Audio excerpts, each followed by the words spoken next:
Damos gracias en este momento porque miramos la cruz y no me canso de ver la cruz y decirte gracias por tu sangre preciosa limpiando nuestros pecados, pero muchas gracias por habernos justificado dejando la tumba vacía. Enséñanos ahora, Señor, en el nombre bendito de Jesús. Amén. Pueden sentarse y a veces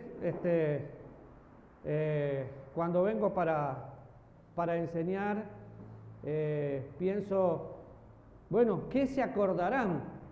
Pero hay cristianos que son como un pichón de Judas. ¿Qué es un pichón de Judas? Aquellos que se lamentan por todo porque los descubrieron, pero no porque se arrepintieron.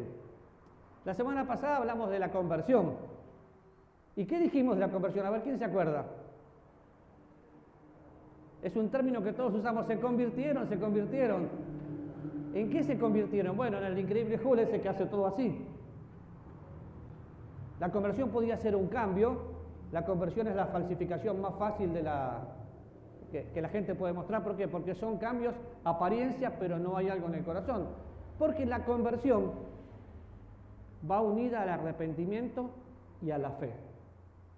Si solamente pensamos se convirtió, sí, tal vez cambió de opinión, también tal vez cambió de religión, tal vez dejó el culto, la misa católica para el culto bautista, pero la verdadera conversión es un cambio en el corazón que implica arrepentimiento. ¿Sí? ¿Qué es la verdadera conversión? ¿Un cambio dónde? En el corazón. Es la única, es mi alumna predilecta. Te voy a regalar 6 chocolates cuando los tenga. Por favor, repetilo. Y después me la aplauden todos. ¿Es un cambio? No hace falta que te aplaudamos, no importa, yo sé. En el corazón, ¿qué implica qué? ¿La aplaudimos? Muy bien. A ver, es la única, yo veo que toma nota, repite, no, muy bien. Es un cambio en el corazón que implica arrepentimiento. ¿Saben cuántas veces usted ha dicho lo siguiente? Sí, usted. ¿Qué pasó con fulano? Tanto que venía a la iglesia y servía y mirarlo ahora dónde está. Volvió a sus andanzas, volvió al baile, se apartó del Señor. ¿Verdad que dijo eso? Claro, porque esa persona estaba convertida, pero no transformada por Dios y no había una transformación en su corazón. Nadie pierde lo que no tiene. Entonces vamos a pensar en arrepentimiento, y el arrepentimiento y la fe van de la mano, pero quiero que entienda dos cosas. Si vamos a estudiar la Biblia y pensar en el arrepentimiento y pensar en las palabras, hay dos palabras fundamentales en griego que se las voy a repetir varias veces. Una es, me siento mal por lo que hice, y la otra es, cambio de rumbo. La primera, si bien no hablo griego, uso diccionario, es metamelonai, me siento mal, me pesa el corazón. Judas compartió años con el Señor, disfrutó todos los milagros, pero nunca fue transformado. ¿Se acuerdan? Y cuando Judas estaba ahí y veía, y la gente lo veía, nunca sospecharon de él. ¿Por qué? Porque era un hipócrita total que supo imitar todos los pasos del Señor.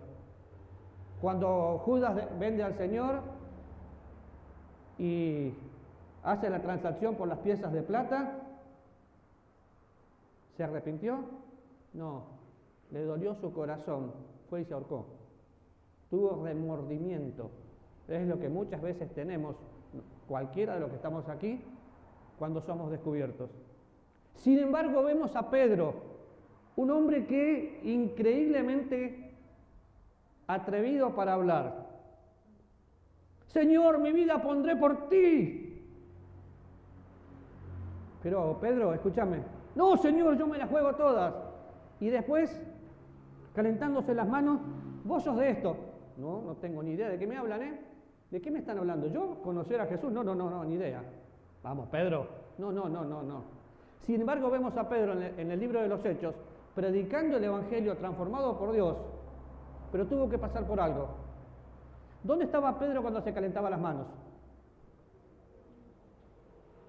No me digan en la estufa, no. ¿Dónde estaba Pedro cuando se calentaba las manos? Algunos están haciendo así.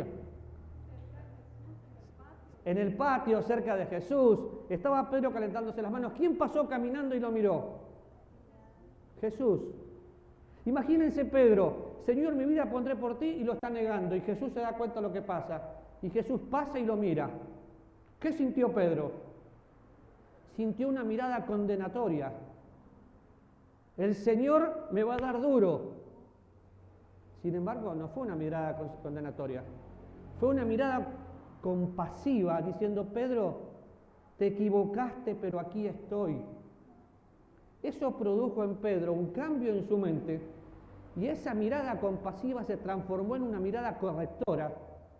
Y Pedro fue transformado por Dios, porque no solo se convirtió, sino también que se arrepintió y colocó la fe en el autor de la fe. Y lo vemos en el libro de los Hechos predicando a miles de personas, dejándose usar por Dios. Pero ¿qué pasó? Un cambio en su corazón. Si no recibimos la mirada del Señor y lo miramos a Él, nunca va a pasar. Entonces, pensando en el tema de arrepentimiento, Pedro realmente se arrepintió. Metanoia, cambio de mente. Judas solamente le dolió, lo descubrieron. Y esto se aplica tanto a cristianos como a no cristianos, porque en más de una oportunidad cristianos no se arrepienten de su pecado, por eso vuelven a caer en lo mismo. Simplemente les duele la consecuencia de haber sido descubiertos. Y tenemos que pensar en eso y pensar un poco en algunas palabras, porque es un tema súper importante. Ahora, pregunta, ¿quién produce el arrepentimiento en las personas no cristianas? Los que estudian los miércoles ya saben la respuesta, así que eviten hablar. ¿Quién produce el arrepentimiento en las personas no cristianas? No, hablen.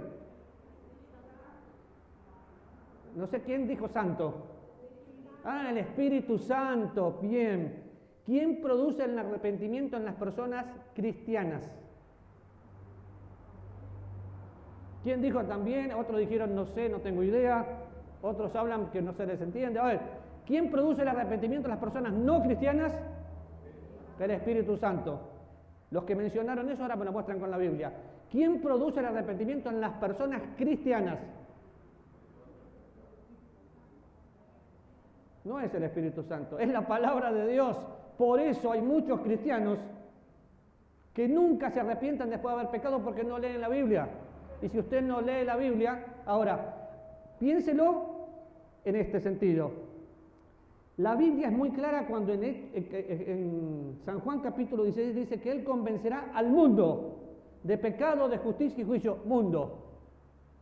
Sin embargo, la Biblia es más clara todavía, hablando de los cristianos, cuando en 2 Timoteo 3:16 dice que la palabra de Dios es útil para enseñar, ¿para qué más? Redarguir, convencer. Por eso, mi querido, si usted no lee la Biblia, Dios no le va a convencer que está en pecado, porque no se está mirando al espejo. Definitivamente la palabra, el Espíritu Santo de Dios utiliza la palabra de Dios para mostrarme a mí quién soy. De hecho, al no cristiano también, lo que yo le tengo que mostrar es la Biblia. Recién cuando los muchachos hacían la práctica, no hace falta mucha verborragia, se dieron cuenta que lo que usaron fueron versículos. ¿Por qué? Porque lo que convierte el alma es la palabra de Dios. Sí, Pilar.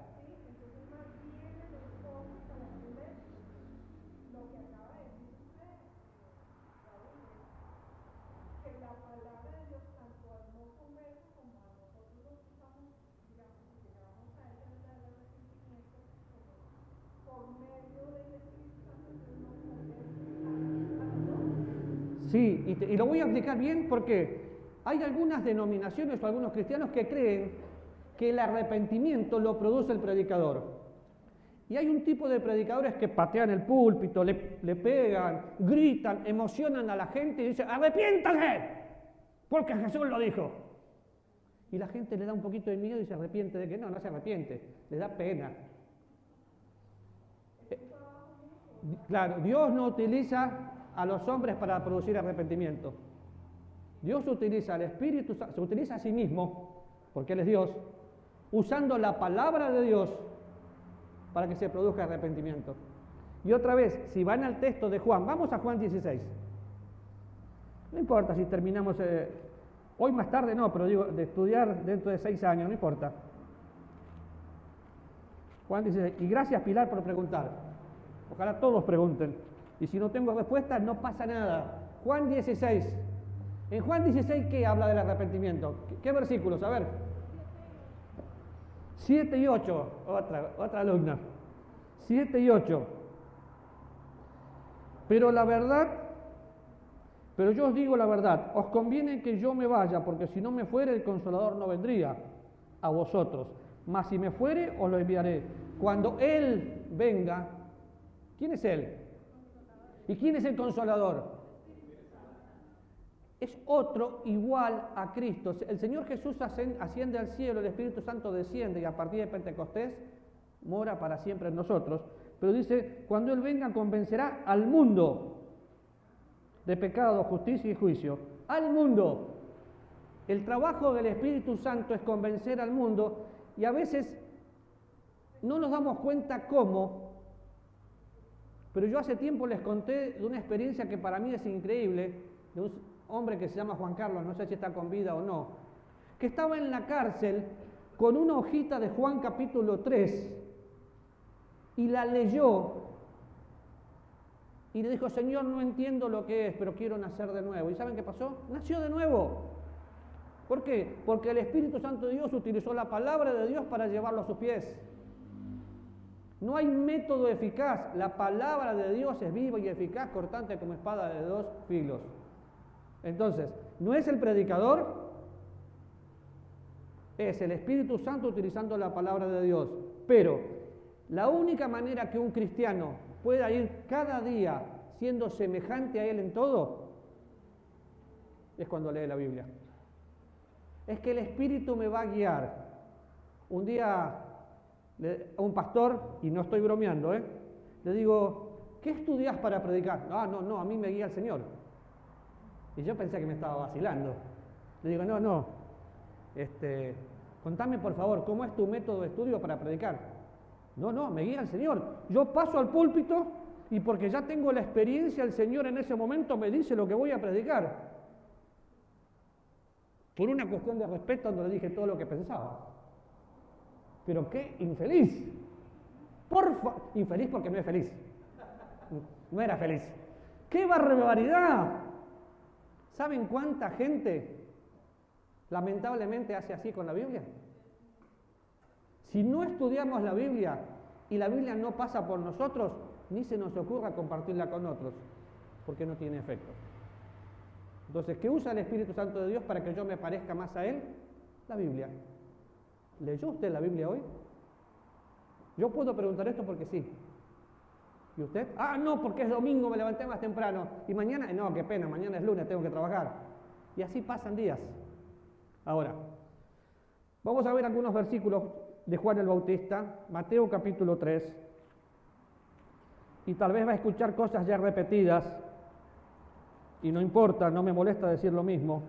Versículo 1 y versículo 2, después leemos el otro.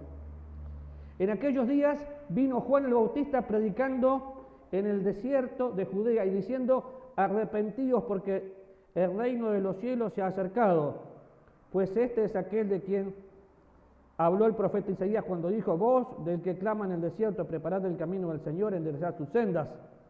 Y todo lo que dice Juan el Bautista. ¿Qué evangelio predicaba? ¿Predicaba el arrepentimiento Juan? Sí, predicaba el arrepentimiento. ¿Qué evangelio predicaba Juan? Del reino. Pastor, ¿qué dijo? Él es pastor, por eso lo digo así. ¿De qué reino? No me conteste usted, déjenme que me contesten ellos. Del reino, entonces hay 2 evangelios, pero qué barbaridad. Quémenlo, qué hereje. No, claro que sí. Predicaba el evangelio del reino. El evangelio de Juan, que predicó Juan, ¿es el mismo que predicamos nosotros? De hecho, en más de una oportunidad escuché que los bautistas venimos de Juan el Bautista. Me da miedo porque van a cortar la cabeza. No, está el evangelio del reino, porque el reino de los cielos se había acercado. Era el Señor Jesús que venía a reinar. Recuerden que los judíos esperaban un reino literal, Y los discípulos ni siquiera entendieron que él tenía que morir, irse a la presencia de Dios otra vez a su casa. Ellos esperaban el reino literal. Y predicaban terrenal, sí, el evangelio, quise decir milenio literal. Ellos predicaban ese evangelio y predicaban el evangelio de arrepentimiento. Nosotros no. Nosotros predicamos el evangelio de la gracia de Dios. ¿Y cómo sabemos esto? Porque vamos viendo la Biblia y a partir del libro de los Hechos vemos al apóstol Pablo que no estaba con los discípulos mostrando un evangelio diferente, un evangelio de gracia. Ahora, predicaba el arrepentimiento, sí. ¿Y qué era arrepentimiento? Un cambio de mente. Aquí es un cambio de mente. La primera palabra que Juan el Bautista usa es arrepiéntase, cambien de mente. Realmente, y hay que pensar un poco como piensan los judíos. Para un judío, el judío todavía está esperando al Mesías. Entonces, ¿cómo piensa un judío? Todavía no vino, ¿qué tengo que hacer? Arrepentirte y entender que sí, el que viene ahí, que yo no soy digno, es el Mesías. Eso es lo que Juan está diciendo. Ahora, vamos a Mateo capítulo 11.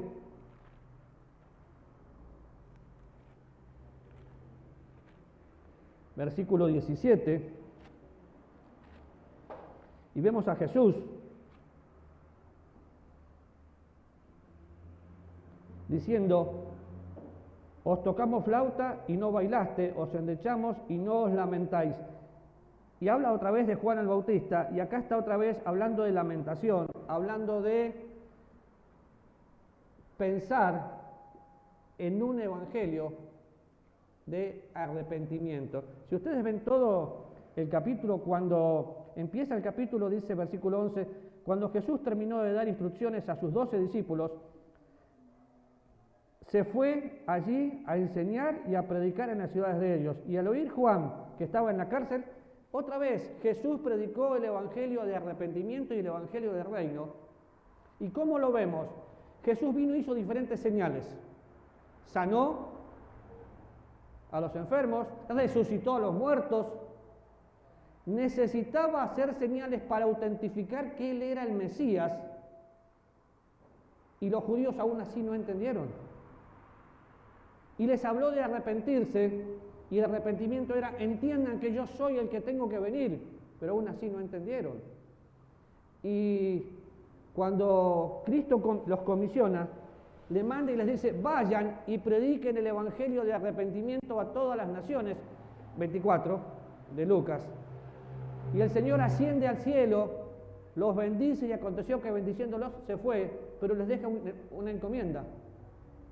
Aún así, el Señor se va, los discípulos siguen predicando el evangelio de arrepentimiento, hasta que a través de Esteban, muriendo Esteban, cierran la puerta y se abre la puerta a nosotros los gentiles. Y no es que hay dos programas, es que los judíos rechazaron al Señor. Sin embargo, tuvieron la oportunidad de arrepentirse. ¿Saben que nosotros también, en más de una oportunidad, escuchamos y no nos arrepentimos? Si somos cristianos, más de una vez nos gusta coquetear con el pecado. Total, no es tan grave la consecuencia. Y el que no conoce a Cristo, tengo tiempo para después. No sé cuánto tiempo va a haber. Lo que sé que sin Cristo no hay esperanza. Entonces, es un tema importantísimo. De hecho, usted va a Pentecostés, Hechos capítulo 2, y la palabra que resalta ahí es: arrepiéntanse, arrepiéntanse. Un cambio de mente. Ya en Pentecostés, el Espíritu Santo desciende, empieza a vivir en los cristianos, y vemos los primeros capítulos del libro de los Hechos haciendo maravillas y autentificando el evangelio del reino. Y muchos dicen: pero entonces el Señor Jesús estaba inventando algo. No, hay un programa que es para la iglesia y un programa que es para Israel. Y el gran problema que enfrentamos hoy es que mezclan las cosas y le meten a la iglesia lo que es para Israel y Israel lo que es para la iglesia, y terminamos siendo una ensalada de fruta. Ahora, la doctrina del arrepentimiento es prominente en la Biblia. pero el arrepentimiento va producido por el Espíritu Santo de Dios, utilizando la palabra de Dios. ¿Y utiliza al hombre? Sí, pero a pesar del mensajero, lo que vale es el mensaje. ¿Por qué lo aclaro así con el sí? Porque a veces, ustedes saben que, ustedes me escuchan como yo hablo de José, un hombre que Dios utilizó mucho, pero José es igual que nosotros. ¿Por qué? Porque es un hombre que se dejó utilizar por Dios. Entonces, ¿lo admiro? Sí. ¿Lo respeto? Sí. ¿Lo amo? Por supuesto que sí. Pero tenemos la misma función, predicar el Evangelio. A veces nos pasa esto, buscamos libros como el comentario de tal o de tal. Nosotros también podemos estudiar la Biblia, tenemos el mismo Espíritu Santo de Dios. No somos más que Matthew Henry o que el Dr. Riley. Lo que pasa es que ellos gastaron tiempo y rodillas. Señor, enséñame, y lo escribo. Entonces, ¿qué significa? Bueno, en el Antiguo Testamento es muy interesante la palabra. El diccionario dice que es la palabra nachán, ser consolado o tranquilizado por la penitencia. Y, a ver si están pensando lo mismo que yo. Ser consolado o tranquilizado por la penitencia. El significado primario de la palabra es anhelar, suspirar, gemir, lamentar, condolerse, hacerse uno. Eso es el significado primario. Y cuando yo leo ser consolado o tranquilizado por la penitencia, ¿qué es lo primero que viene a su mente? En un momento, yo llegaba a una casillita, y no era un kiosco, y había un hombre ahí, y cuando yo salía de la casillita me decía, de acuerdo al pecado que yo había hecho, usted tiene que rezarse 65 Ave Marías, 900 Padre Nuestros y 40 credos. ¡Wow! Había pecado mucho. O me decía, récese un Padre Nuestro. Y yo me quedaba contento, ¿por qué? Porque cumplía la penitencia. Católico. Pero muchos cristianos hacen lo mismo. ¿Saben cuántos cristianos se ponen en penitencia? Porque pecaron, como no fueron descubiertos, pero se sienten mal, voy a leer más la Biblia. Ojo que copiamos muchas cosas sin darnos cuenta. No, voy a hacer esto, voy a hacer aquello. Una vez que estás perdonado, no hay nada que puedas hacer para recibir el perdón, ya estás perdonado. Pero qué interesante el contexto y el concepto de la palabra. También hay una segunda palabra en hebreo que es volverse, y se utiliza en Primera Reyes capítulo 8 y se utiliza en Ezequiel. Ahora, definitivamente, el arrepentimiento implica intelecto, emoción y voluntad. Y cuidado, porque si solamente es un arrepentimiento intelectual, termina siendo remordimiento. Como nosotros somos seres tripartitos, Dios tiene que trabajar en nuestra mente, en nuestra alma y en nuestro espíritu para que ese cambio, porque el verdadero arrepentimiento es, estoy yendo para allá, me arrepentí, ahora voy para allá. El verdadero arrepentimiento implica un cambio. Ese cambio es la transformación que vemos en la Biblia. Y una vez que fuiste transformado por Dios, no volvés atrás. Un verdadero cristiano puede apartarse un tiempo del Señor, pero siempre va a volver. Uno que tenga remordimiento, le da lo mismo, porque solo tiene remordimiento. Y es importante entender eso. Pero, vamos a Lucas capítulo 5, versículo 32.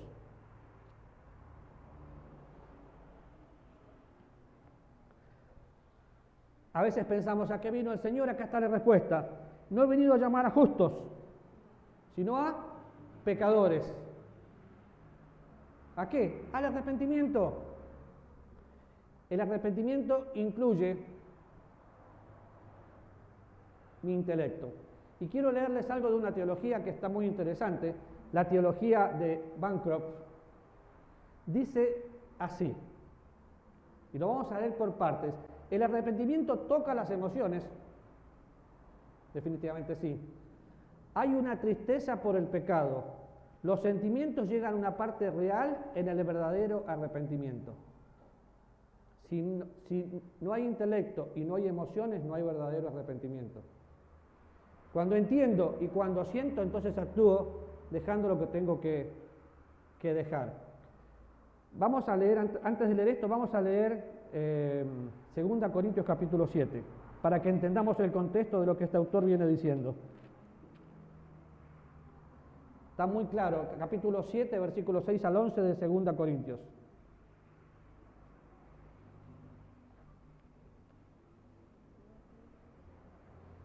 Pero Dios, ¿lo tienen? Pero Dios, que consuela a los humildes, nos consoló con la venida de Tito. Y no solo con su venida, sino también con la consolación con que él había sido consolado en cuanto a vosotros, haciéndonos saber vuestro gran afecto, vuestro llanto, vuestra solicitud por mí, de manera que me regocijé aún más, porque aunque os contristé con la carta, no me pesa, aunque entonces lo lamenté, porque veo que aquella carta, aunque por algún tiempo, os contristó. Ahora me gozo, no porque habéis sido contristados, sino porque fuisteis contristados para arrepentimiento, porque habéis sido contristados según Dios, para que ninguna pérdida padecieses por nuestra parte, porque la tristeza que es según Dios produce arrepentimiento para salvación, de que no hay que arrepentirse, pero la tristeza del mundo produce muerte. Porque he aquí, esto mismo de que hayáis sido contristados según Dios, ¿qué solicitud produjo en vosotros? ¿Qué defensa? ¿Qué indignación? ¿Qué temor? ¿Qué ardiente afecto? ¿Qué celo? ¿Qué vindicación? En todo os habéis mostrado limpios en el asunto. Ahora cuando leamos lo vamos a entender mejor, pero fíjense qué interesante. Pablo les dice, bueno, yo les mandé una carta, y en esa carta yo fui duro, y en esa carta los hice sufrir. Pablo era duro para hablar, sí, y tal vez en esa carta los regañé, pero ahora me alegro, porque esa regañada sirvió para que ustedes entiendan que tenían que arrepentirse. En pocas palabras es lo que está diciendo, pero dice que el arrepentimiento que viene de Dios produce tristeza, y definitivamente sí. Vemos ejemplos bíblicos y podemos ver el nuestro. Cuando David se dio cuenta de lo que había hecho, sus huesos se estremecían, su vigor se desapareció y rogó a Dios que vuelva el gozo de la salvación. Cuando nosotros pecamos y somos conscientes que pecamos y siempre el pecado es contra Dios, nos tenemos que sentir mal, porque es el arrepentimiento que produce Dios. Y le fallé a Dios. Ah, no, le fallé a la iglesia, le fallé a Dios. Le fallé a quien me ama. Entonces, volviendo al texto de la concordancia, del comentario bíblico, dice, arrepentimiento significa ser cuidadoso de uno, después causar a uno gran afecto. El publicano golpeaba su pecho, indicando pena del corazón. El salmista dice, declaré mi iniquidad, estaré triste por mi pecado. Todo arrepentimiento verdadero es acompañado por emoción del corazón, aunque no sea visible. Lo primero, ¿por qué es acompañado? ¿Emoción de qué? Todo arrepentimiento es acompañado por emoción del corazón, aunque no se vea. Yo no veo el corazón, pero definitivamente una persona arrepentida se nota. Así que todo arrepentimiento es acompañado por emoción del corazón, aunque no se vea. Remordimiento, ya no arrepentimiento, remordimiento es tristeza por las consecuencias del pecado, pero arrepentimiento condena al pecado que trajo la consecuencia. Y acá hace un contraste el autor. Remordimiento es tristeza por las consecuencias del pecado, pero es que no le dolió fallarle a Dios, le dolió que lo descubran. Si alguno es sorprendido en una falta, yo tengo que restaurarlo, pero en más de una oportunidad a la persona que no fue descubierta no le importa y sigue y continúa. Tengo que tener cuidado porque a la larga todo se descubre. Sin embargo, dice, arrepentimiento condena al pecado que trajo las consecuencias. ¿Qué significa eso? Las lágrimas están en los ojos del arrepentido. ¿Cuándo fue la última vez que lloró porque pecó? ¿Y por qué voy a llorar? Y porque le fallaste a Dios. La confesión está sobre los labios. Señor, te fallé a pesar de que me perdonás. La mente de Dios acerca del pecado está en sus pensamientos. Nosotros tenemos la mente de Cristo. Entonces no tengo excusa porque puedo saber lo que Dios piensa, porque su palabra me lo muestra. Alejarse del pecado es el único camino. El quebrantamiento del corazón tiene que ser una realidad. Aferrarme a Cristo con mis manos en humildad es la única esperanza. El que confiesa y se aparta alcanza misericordia. O sea, me doy cuenta que pequé y no lo quiero hacer más. Y me encantó este autor porque habla, el remordimiento no sirve para nada, palabras mías. El arrepentimiento produce lágrimas, pesar del corazón, la confesión de mi boca. ¿Por qué? Porque primero tengo que entender y después tengo que sentir. Si yo no entiendo, no voy a sentir. Y si solo siento, no voy a entender. Ahora, el arrepentimiento no solo incluye los sentimientos, también incluye la voluntad. Intelecto, emoción y voluntad. Cuando nosotros somos salvos, tenemos que entender el Evangelio. ¿Qué pasa si estoy predicando el Evangelio, le estoy compartiendo el Evangelio a una persona y la persona no entiende? Paro ahí y no sigo. Pero entonces no termino de decirle que... No termino. ¿Por qué? Porque si no entiende, no siente. Si no siente, no hace. Pero hemos sido formados en una cultura productiva donde tengo que tener resultados, y no frutos, resultados. Entonces quiero que la persona haga lo que yo creo que tiene que hacer. Dele tiempo a Dios.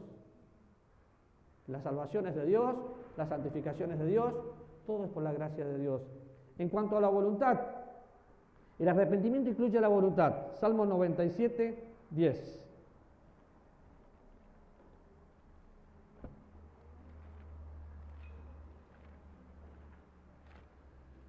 Y no se preocupe si me tiene que parar, si no entiende algo.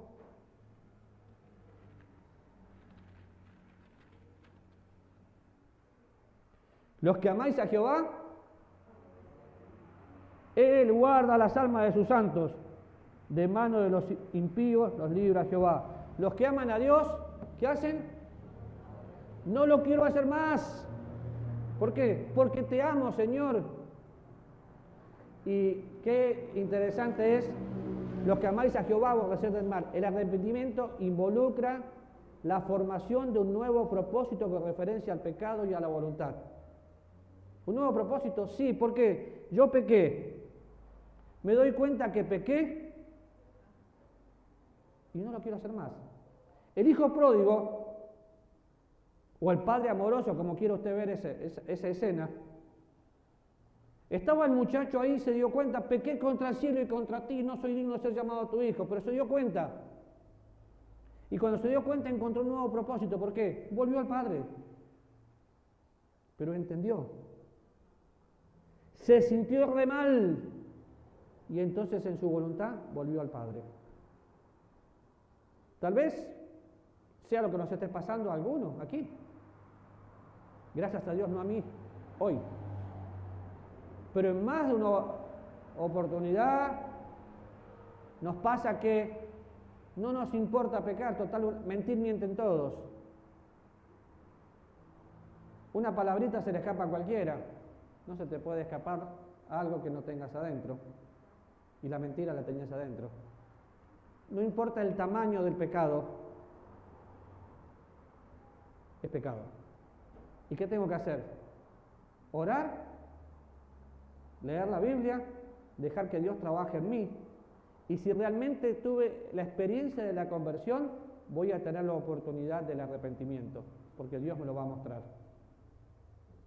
Ahora, otra vez les recuerdo, la palabra de Dios, viva y eficaz, cortante como espada de dos filos, es la que produce en nosotros el querer como el hacer por su buena voluntad, haciendo que, al leerla, me enseña, me redarguye, me instruye, me hace vivir en justicia, a fin de que yo como hombre sea perfecto. Perfecto, sí, permeable. Me deje convencer para hacer el cambio que tengo que hacer. Usted y yo sabemos qué cosas tenemos que cambiar, pero todos los días, hasta que lleguemos a la presencia de Dios, vamos a tener que ir puliendo cosas. Entonces, arrepentimiento no es remordimiento, el arrepentimiento es un cambio total. Cuidado con los pichones de Judas, porque mucha gente está con nosotros, pero no tiene nada que ver con nosotros. Simplemente se cambió de lugar, pero nada más. Recuerden que la salvación no se hereda, no se contagia, se recibe por gracia. ¿Oramos? Dios querido, un tema tan lindo, tan importante y tan muchas veces mal entendido. Yo quiero pedirte, Señor, que nos enseñes porque te necesitamos y que aprendamos, por favor, Señor,